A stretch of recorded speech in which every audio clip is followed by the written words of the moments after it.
大家好，今日我會同大家講下九巴82系列，事不宜遲，我們即刻開始。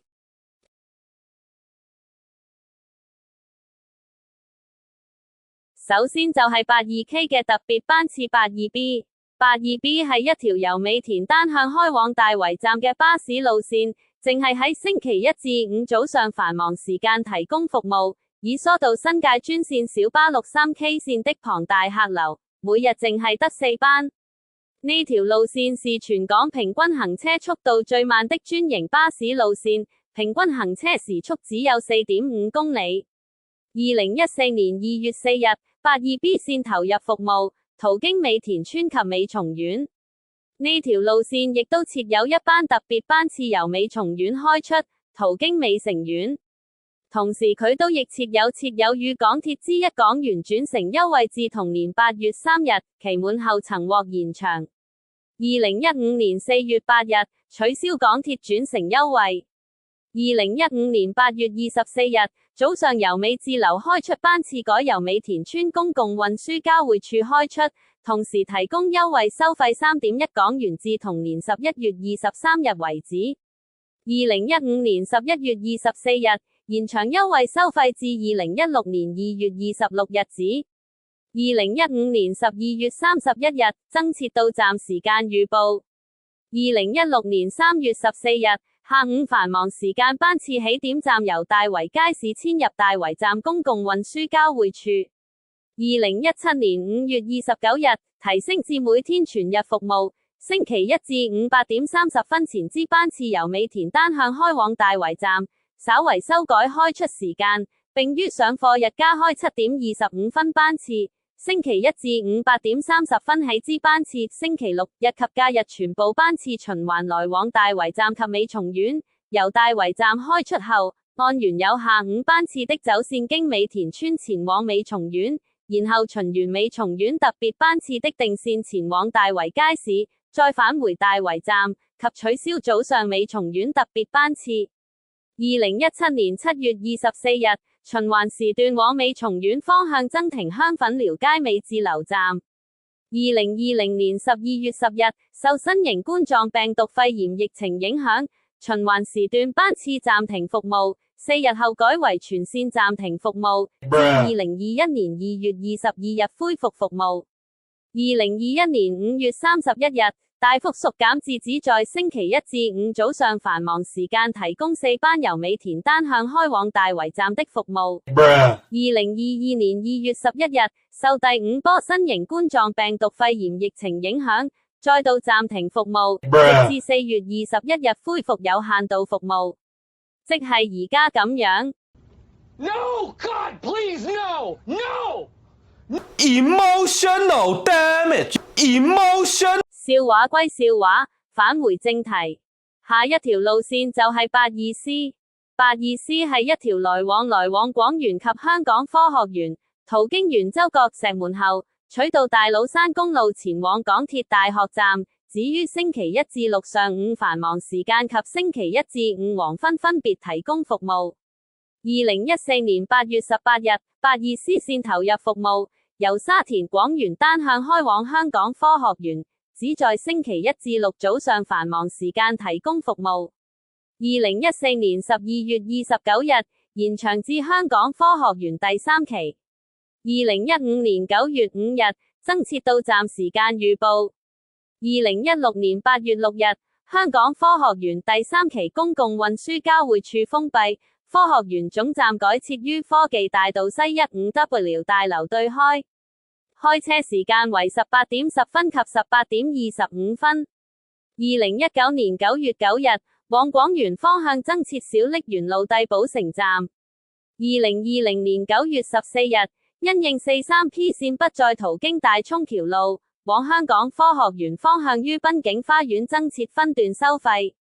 2020年11月30日，來回程增設科學園路馬料水公眾碼頭站。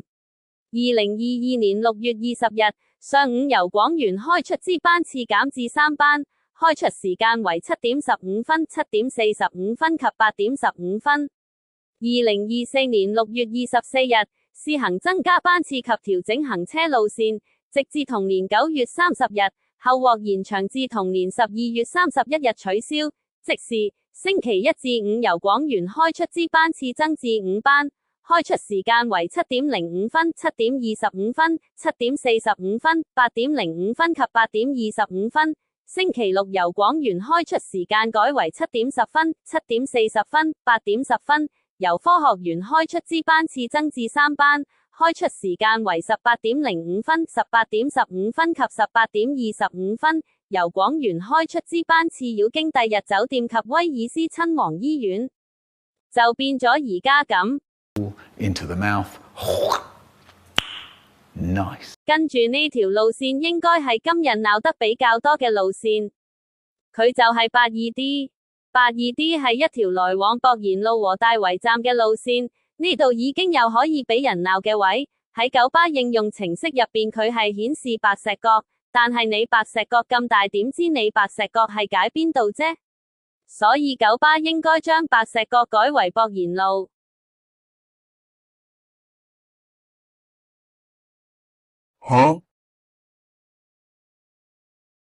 啱先提及過嘅82C都識寫總站係香港科學園啦，做咩偏偏82D 一定要寫白石角呢？不過其實同樣例子唔止一個，例如272A，但佢嘅個案比較特別。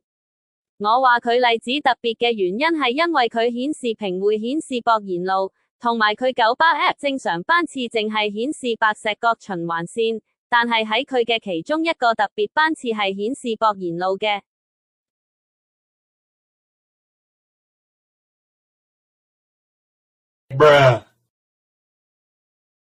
返去82D 仲有一個問題就係站數唔平均，就單計博賢路往大圍站方向，佢總共有10個站，但係9個站都係喺科學園，而剩餘的一個站就係大圍站。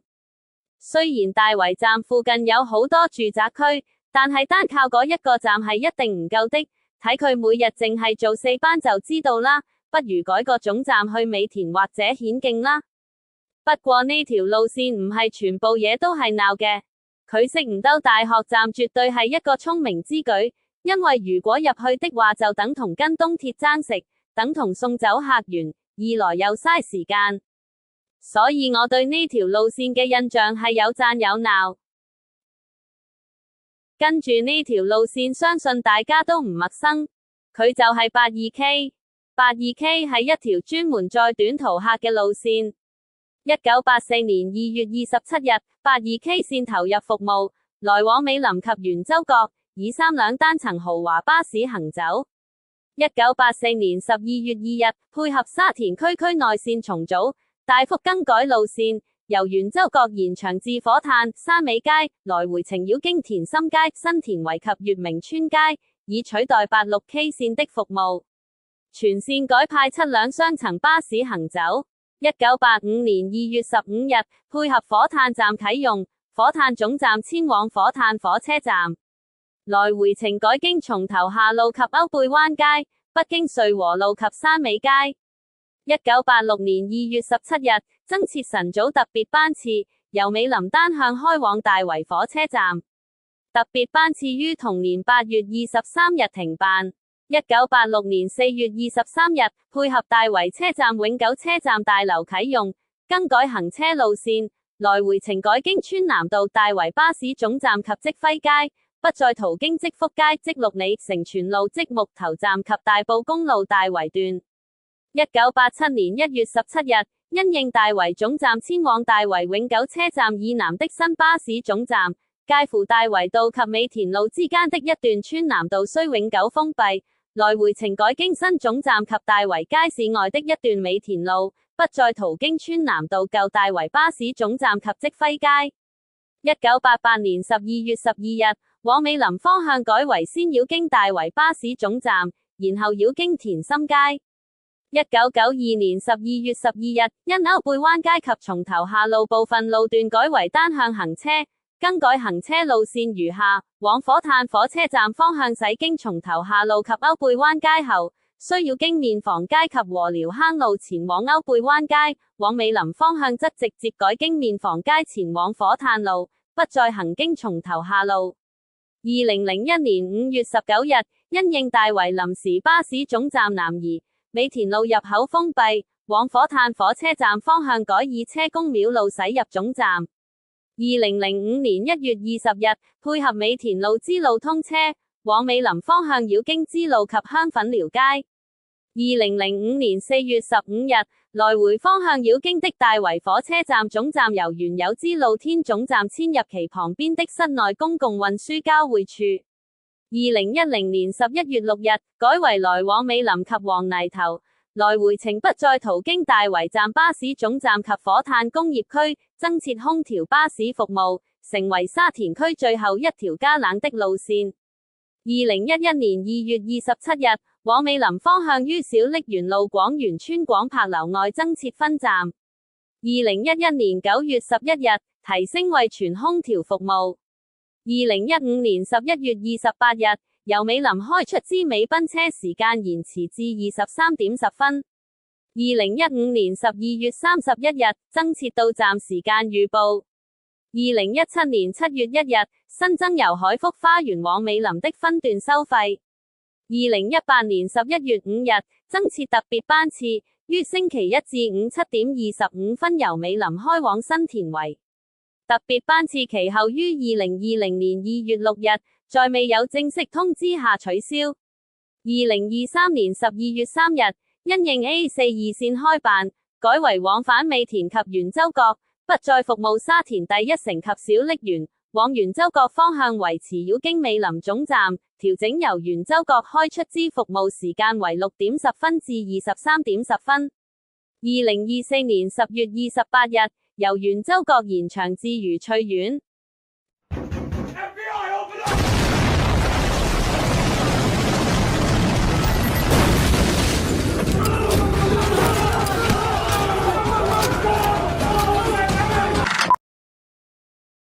跟住呢條路線應該係俾人減班減得比較多嘅路線，佢就係 82X。82X 係一條循環來往濱景花園及黃大仙嘅路線，途經圓洲角、小瀝源、大老山隧道、鑽石山、新蒲崗、彩虹道，只於星期一至六繁忙時間提供服務。此路線為途經大老山隧道的專營巴士路線中全程票價最低者。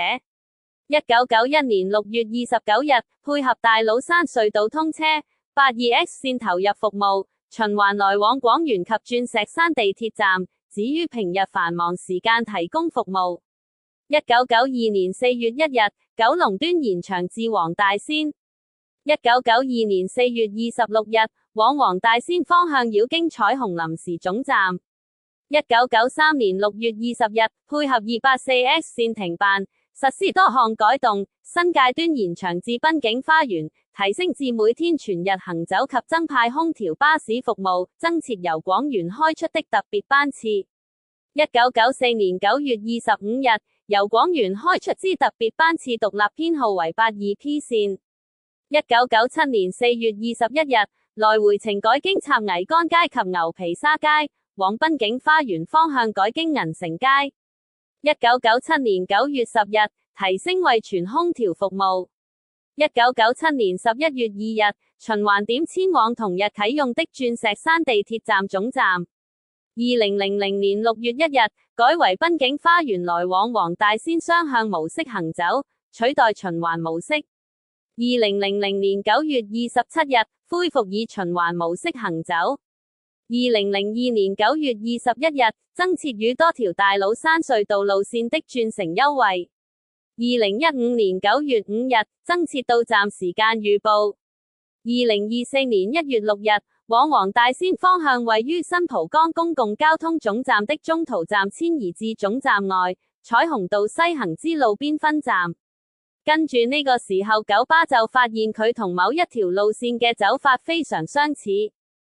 佢就係 84M。84M 是一條連接馬鞍山與九龍中的路線，主要途經富安花園、主亞公角、主石門、濱景花園、第一城、小瀝源、大老山隧道、主黃大仙廟、主鑽石山、鳳德、主橫頭磡、主樂富。講返 82X 嘅走法是濱景花園，跟住翠湖花園，跟住第一城，跟住愉翠苑，跟住小瀝源，跟住廣園，跟住經大老山隧道，跟住新蒲崗，跟住黃大仙，跟住鑽石山，跟住經大老山隧道，跟住小瀝源，跟住廣園，跟住愉翠苑，跟住第一城，跟住濱景花園，同84米嘅分別就係總站係富安，同埋冇經廣園。早喺2012年，九巴已經想將82X 傳入並入84M，仲要經埋廣園。當時幾位沙田區議員即刻反對，話廣園咁樣會冇咗直車去新蒲崗。九巴嗰陣就解話，話唔經新蒲崗可以慳翻啲時間，用嚟加密班次。到咗2014年，非繁忙時段兩條線正式合併，84M 由黃大仙拉長到樂富，變做雙向總站。不過區議員覺得兩條線喺九龍嘅行法根本唔同，夾硬合埋一齊只會令條線變到好迂迴，老人家去威爾斯醫院睇醫生變到好唔方便。去到2025年，因為屯馬線開通晒，九巴喺沙田啲客被搶走咗好多，特別係同鐵路重疊嗰啲線。九巴就趁機再大改，非繁忙時段82X 消失，全面並入84M，仲要84M變埋循環線，入完廣園，去樂富行彩虹道，返富安行東頭村道。當時計劃一出，區議員就鬧班次變到好複雜，地區組織形容呢條新線直頭係一條線兜晒兩條線 D 站，建議索性改個新編號，費事乘客搞亂。雖然有議員見班次多咗都收貨，但第一日實施就出晒事，84M 循環班次極唔穩定，一係唔嚟，一嚟就幾架一齊。最慘係82X 同84M 交接嗰陣有漏洞，鑽石山返廣園竟然有成半個鐘完全冇車，地區組織即刻要求改善。結果3日後84M 喺樂富加返定時點，7日後九巴仲試行加開一班82X 特別車。所以我係絕對 expect 下年有99%機會82X 會平入84M。Bye, have a great time。跟住呢條線就係今日最後講嘅路線，佢就係282。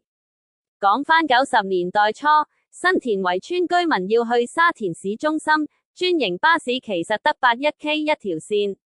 不過嗰陣81K 要兜埋沙角同博康，加上全線都係熱狗，冇冷氣，新田圍班街坊就覺得又慢又熱。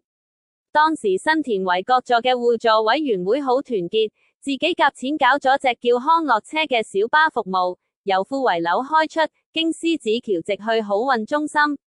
呢隻車唔使兜路，夠晒快，最緊要係有冷氣。雖然收費同81K 差唔多，但因為舒服又直接，全村人都爭住搭。後來康樂車停辦咗，九巴見有需求，就喺1991年5月搞咗條81K 特別班次，即係後嚟獲獨立編號嘅81S，行法同康樂車差唔多，唔入沙角同博康。不過81S 只係行朝早繁忙時間，其餘時間居民依然係冇車搭。經過區議員不斷爭取，九巴終於喺1992年8月1日開辦咗282線，初期專門喺非繁忙時間幫手，補足81S 唔開工嘅時間。隨住需求增加，282嘅服務越做越全面。喺90年代，美賓車由23點正逐啲延遲到凌晨0點正。1998年隨住81S 停辦，282正式變做全日服務，平日頭班車提早到6點30分。到咗2000年代初，282開始增加轉乘優惠，先後同大河道啲線 47X、48X、49X 仲有81、89號掛鈎，方便新田圍人轉車出城。近年呢條線仲加入咗到站預報，又多咗280X 同287X嘅轉乘優惠，連頭班車都提早到6點正添。今日就嚟到咁多，如果鍾意呢條片嘅話，記住訂閱我嘅頻道，下次再見，拜拜。